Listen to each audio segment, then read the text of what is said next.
وقتی خداوند زن را می آفرید خیلی طول کشید.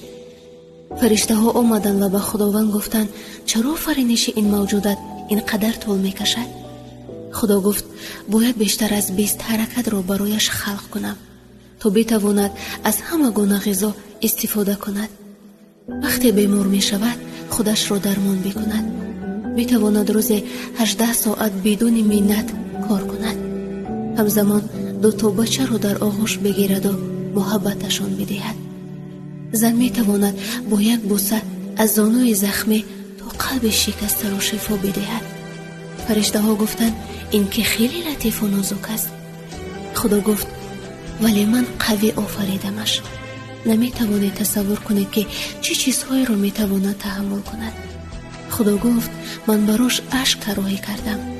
اشک یک زن غمهاش، تنهاییهاش، رنج، عشقش و غرورش را نشان می دهد. من یک موجود غیر عادی به اسم مادر خلق کردم.